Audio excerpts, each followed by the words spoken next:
Imagine-se agora, fechando os olhos e sentindo o frio cortante que não apenas gela a pele, mas parece congelar a própria alma. Você está no coração da Sibéria, o lugar mais implacável do planeta, em 1938. Ao seu redor, o silêncio da taiga é interrompido apenas pelo estalar dos galhos sob o peso da neve e pelo uivo distante de lobos que farejam o seu rastro no escuro. Você é uma mulher de apenas 26 anos, está sozinha, ferida após um salto de paraquedas no vazio absoluto, e tudo o que você possui é uma faca de caça, um revólver com poucas balas e uma única barra de chocolate amargo que se tornou seu único vínculo com a vida. Este cenário de pesadelo não é uma ficção, foi a realidade de Marina Raskova, a mulher que se tornaria o maior ícone da aviação feminina mundial. Mas por que ela estava lá? O que a levou a saltar de um avião em chamas para o vazio gelado da noite siberiana? O que Marina descobriu naquela solidão branca mudaria para sempre a forma como o mundo enxergava as mulheres no campo de batalha. Hoje, vamos mergulhar nas camadas mais profundas da vida desta lenda russa, desde sua origem como uma talentosa e sensível musicista até se tornar a mente estrategista por trás do maior terror dos generais de Hitler. Prepare-se para uma jornada de superação que desafia as leis da biologia, da psicologia e da física. Eu te prometo, ao final deste vídeo, você entenderá o segredo psicológico que Marina usou para transformar o medo paralisante em uma arma letal, algo tão poderoso que fez com que o alto comando soviético, conhecido por seu machismo inflexível e burocracia esmagadora, dobrasse os joelhos diante de sua determinação inabalável. Se você busca inspiração real e quer entender como o impossível se torna realidade sob pressão extrema, você está no lugar certo. Não saia daí, porque a história de como ela sobreviveu à morte certa para depois dominar os céus da Europa vai explodir sua mente e te fazer questionar do que você mesmo é capaz quando não tem mais nada a perder além da própria dignidade. A sobrevivência de Marina na Sibéria foi apenas o prefácio de uma história muito maior, mais complexa e infinitamente mais perigosa. O que quase ninguém te conta nos livros de história padrão é que existia um elemento surpresa, um detalhe técnico e emocional que Marina Raskova escondeu cuidadosamente até o momento em que se viu frente a frente com o homem mais temido da União Soviética, Joseph Stalin. Ela não queria ser apenas uma sobrevivente de um desastre aéreo. Ela tinha um plano audacioso que envolvia o recrutamento de milhares de mulheres e a criação de uma tática de guerra que os alemães considerariam, literalmente, feitiçaria moderna. Existe um fato oculto sobre o treinamento secreto que ela impôs às suas recrutas nas estepes de Ingeus que vai te deixar arrepiado. Ela não apenas ensinava a voar, ela ensinava a desaparecer. Mas, antes de revelarmos esse segredo tático que mudou o curso da Frente Oriental e humilhou a Luftwaffe, eu preciso que você tome uma posição clara. Se você valoriza histórias de mulheres que rasgaram o roteiro do destino e escreveram sua própria glória com sangue e óleo de motor, inscreva-se agora no canal. Ao se inscrever, você não apenas garante que não perderá a revelação final deste vídeo, mas também se junta a uma comunidade que busca a verdade crua por trás dos grandes mitos da humanidade. Sua inscrição é o combustível que nos permite continuar mergulhando em arquivos russos empoeirados para trazer biografias épicas como esta. Já se inscreveu? Então respire fundo e prepare o coração, porque agora vamos entrar na fase onde a música suave do piano de Marina deu lugar ao estrondo ensurdecedor das bombas e onde o gelo estático da Sibéria se transformou no fogo dinâmico da maior batalha da história humana. O que ela fez ao retornar daquela floresta foi algo que ninguém, nem mesmo suas companheiras de voo mais próximas, esperava, e a reviravolta que apresentaremos a seguir mostrará que o verdadeiro poder de uma líder não surge no brilho da vitória, mas no âmago da escuridão mais profunda.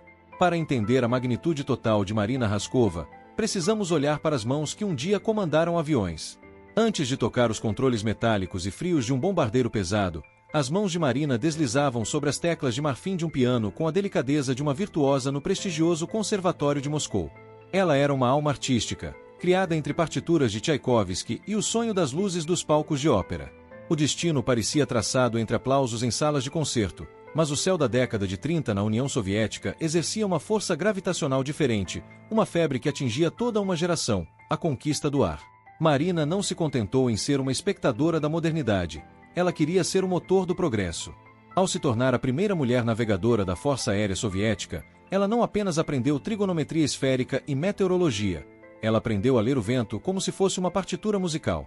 Mas foi o voo do Rodina, que significa pátria em russo, em 1938, que forjou sua lenda definitiva. Imagine a cena com detalhes cinematográficos, um avião bimotor gigante cortando os céus cinzentos da Rússia em busca de um recorde mundial de distância sem escalas. O gelo começa a se acumular nas bordas de ataque das asas, o peso do metal aumentando enquanto o combustível minguava a cada minuto sobre a vastidão desoladora e sem fim da taiga.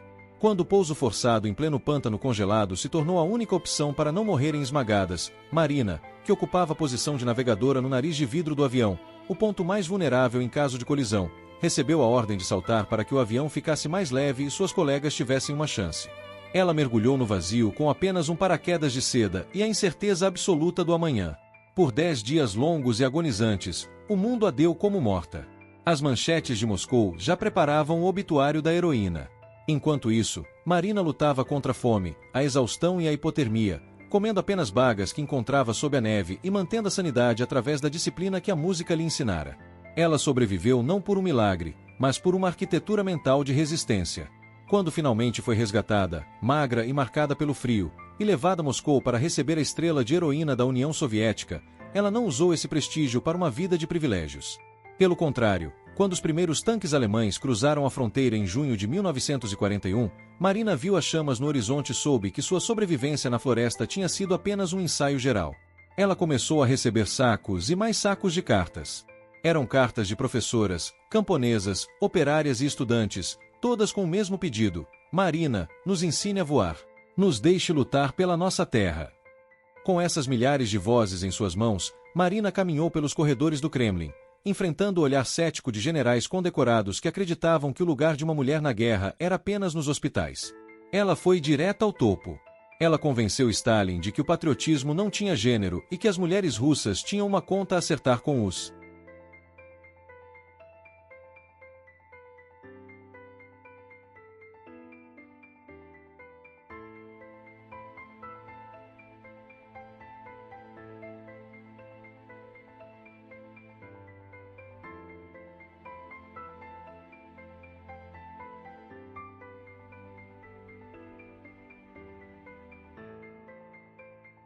invasores. O resultado foi a criação de 3 regimentos aéreos exclusivamente femininos, algo sem precedentes em qualquer exército do mundo na época. O que se seguiu nos meses de treinamento em Engels foi um dos processos de transformação mais intensos e brutais da história militar. Marina Raskova sabia que os olhos de todo mundo, e especialmente dos críticos internos, estavam sobre elas. Ela não aceitava nada menos que a excelência absoluta. O treinamento, que normalmente levaria 3 anos, foi condensado em apenas 6 meses. Eram 18 horas por dia de estudos teóricos, mecânica de motores, navegação noturna e tiro ao alvo. Imagine essas jovens, muitas das quais nunca tinham dirigido um carro, agora tendo que desmontar e montar motores radiais em temperaturas abaixo de zero, com os dedos sangrando pelo contato com metal congelado. Mas aqui reside o gênio de Marina. Ela não queria que elas se transformassem em versões masculinas de soldados.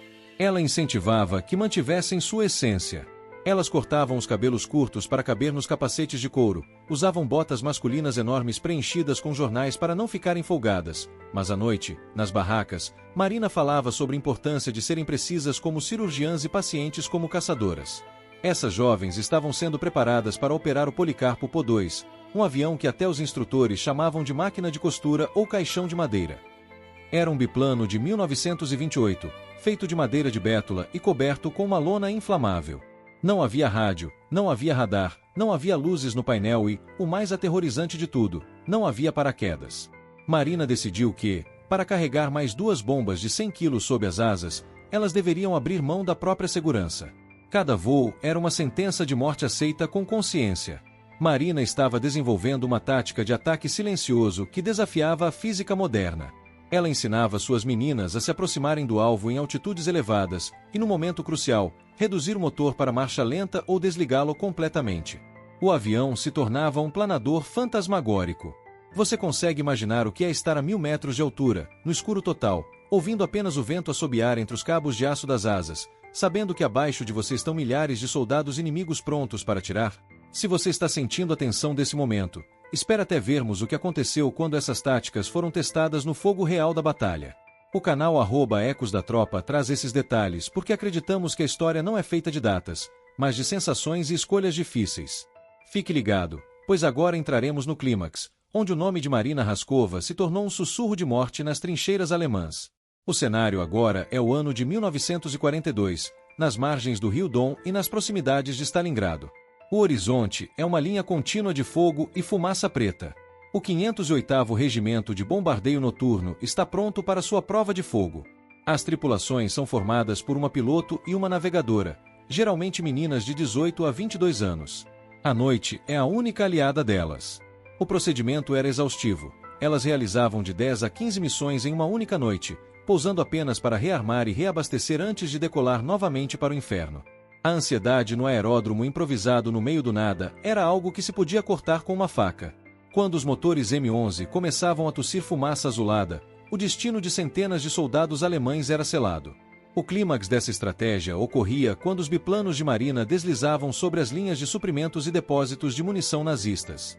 O silêncio era a arma mais letal. Os alemães, acostumados com o barulho estrondoso dos bombardeiros pesados, eram pegos totalmente de surpresa por essas vassouras invisíveis. Quando ouviam o leve chiado do vento nas asas, já era tarde demais. As bombas caíam com uma precisão cirúrgica. O pânico era tanto que os oficiais alemães espalhavam boatos de que as mulheres russas recebiam injeções especiais que lhes davam visão noturna de felinos. O nome Nachechen, as bruxas da noite, nasceu do puro terror psicológico. Soldados alemães, condecorados e veteranos, recusavam-se a acender cigarros à noite por medo de que uma das bruxas de marina visse a pequena brasa lá do alto. A expectativa de um ataque silencioso, vindo de aeronaves que o radar não conseguia detectar por serem feitas de madeira, criou um estado de exaustão mental no exército de Hitler. Marina Raskova tinha conseguido o impossível. Ela transformou o que era considerado sexo frágil e aviões obsoletos na força de bombardeio mais persistente e temida da frente oriental. Cada missão bem-sucedida era uma prova de que a inteligência e a coragem superam qualquer tecnologia destrutiva.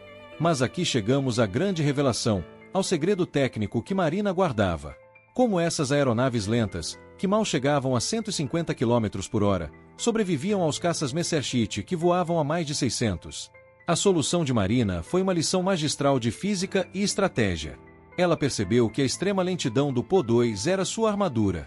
Os caças alemães eram tão rápidos que sua velocidade de stall, a velocidade mínima para continuarem voando, era maior do que a velocidade máxima do avião de marina. Quando um piloto alemão tentava alinhar um tiro, ele simplesmente passava direto pelo biplano, incapaz de ficar atrás dele sem cair por falta de sustentação. Era o triunfo da tartaruga sobre a lebre em uma escala mortal. Além disso, Marina implementou o sistema de atropelamento psicológico. As missões eram tão frequentes que os alemães não conseguiam dormir. A falta de sono destruía a moral das tropas. Marina provou que a guerra não se vence apenas destruindo pontes, mas destruindo a vontade do inimigo de lutar. Ela transformou a vulnerabilidade da lona e da madeira em uma invisibilidade tática que humilhou a Luftwaffe. O segredo que os nazistas nunca entenderam até o fim da guerra foi que aquelas mulheres não eram super-humanas de laboratório. Elas eram apenas brasileiras de alma, determinadas, resilientes e capazes de improvisar com o que tinham em mãos para defender o que amavam. A jornada de Marina Raskova, infelizmente, encontrou seu fim antes do dia da vitória. Em janeiro de 1943, liderando seu regimento para uma nova base na linha de frente, seu avião foi pego por uma tempestade de neve cega. Sem instrumentos modernos e lutando contra ventos que jogavam sua pequena aeronave como se fosse uma folha de papel, Marina caiu perto das margens do rio Volga. Ela morreu liderando, na linha de frente, exatamente como viveu. O luto na União Soviética foi nacional. Ela foi a primeira pessoa a receber um funeral de Estado com honras militares totais durante a guerra. Mas sua morte foi o combustível final para suas bruxas da noite, que continuaram voando até os arredores de Berlim, lançando mais de 23 mil toneladas de bombas sobre o Reich. A história de Marina Raskova nos ensina que o verdadeiro heroísmo não é ser invencível, mas ser persistente. Ela nos mostra que a moral desta trajetória épica é que a grandeza não